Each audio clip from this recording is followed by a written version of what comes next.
अब बात भाजपा की यूपी में उसके नए अध्यक्ष की। जैसे ही राष्ट्रीय अध्यक्ष चुना जाएगा उसके ठीक बाद यूपी में बीजेपी को नया अध्यक्ष भी मिलना है। इसको लेकर अभी से लामबंदी तेज हो गई है। भूपेंद्र चौधरी संगठनात्मक चुनाव होने के बाद तब तक इस पद पर बने रहेंगे जब तक नए अध्यक्ष का चुनाव नहीं हो जाता है। वैसे ये माना जा सकता है कि भूपेंद्र चौधरी का जो कार्यकाल है वो अधिकतम बहुत खींचेगा तो फरवरी तक खींचेगा। उम्मीद ये की जा रही है कि जो आज नाम हम आपके सामने रख रहे हैं इन्हीं में से कोई बीजेपी का नया अध्यक्ष बन सकता है। वैसे जो चेहरे उत्तर प्रदेश में चिरपरिचित हैं उसमें एक नाम नया आया है। गोविंदा की एक पिक्चर आई थी कि सरकारी लियो खटिया जाड़ा लगे, उसमें उनका नाम राजा बाबू था। राजा बाबू के नाम से बीजेपी में एक नेता काफ़ी प्रसिद्ध हैं और वो राजा बाबू भी इन दिनों भाजपा के नए अध्यक्ष बनने की दौड़ में शामिल हैं। और सबसे अच्छी बात यह है कि राजा बाबू भी उस इलाके से आते हैं जहां वाकई में राजा लोग रहते थे।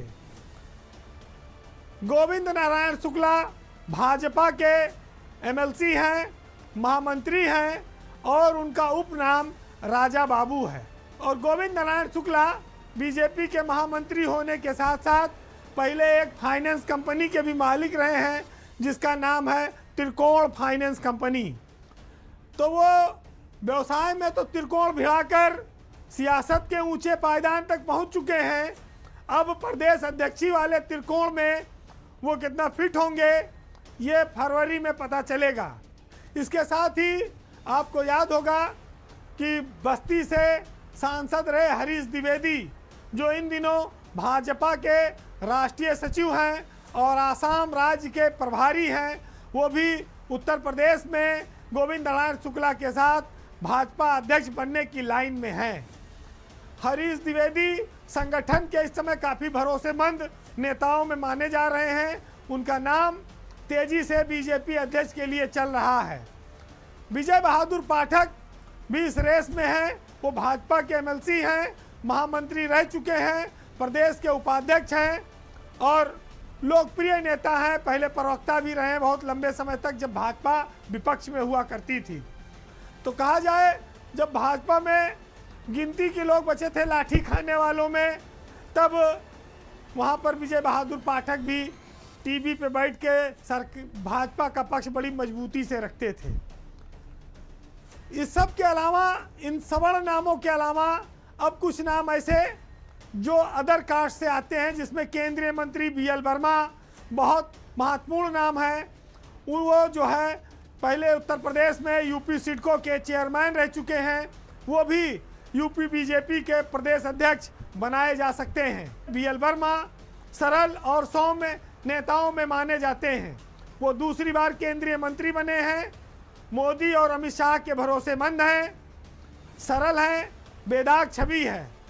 एक और नाम आपको बताऊंगा बाबूराम निषाद का, जो राज्यसभा के मेंबर हैं, ओबीसी वर्ग से आते हैं और उनका नाम पहले भी प्रदेश अध्यक्ष के लिए कई बार चला और कट गया। आपको याद होगा कि जब कानपुर में जब अवस्थी जी को टिकट मिला लोकसभा का, ट्रेन से उतरे तो लोग बाबूराम निषाद को माला पहनाने लगे थे, सोचे कि यही रमेश अवस्थी हैं। वो वीडियो आपको याद होगी। तब उन्होंने कहा नहीं भैया मैं प्रत्याशी नहीं हूँ, रमेश अवस्थी प्रत्याशी हैं, भाई ट्रेन के डिब्बा में अंदर बैठे हैं।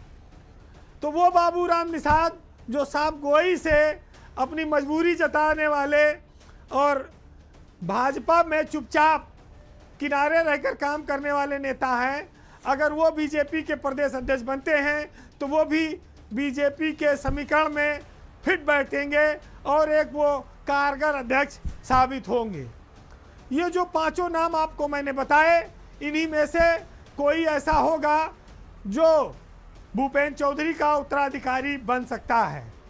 फिलहाल राजा बाबू चूंकि बीजेपी में ही बैठते हैं, कार्यालय का काम भी देखते हैं, तो गोविंद नारायण शुक्ला एक छुपे रुस्तम के तौर पर उभरे हैं बीजेपी की प्रदेश अध्यक्ष की रेस में।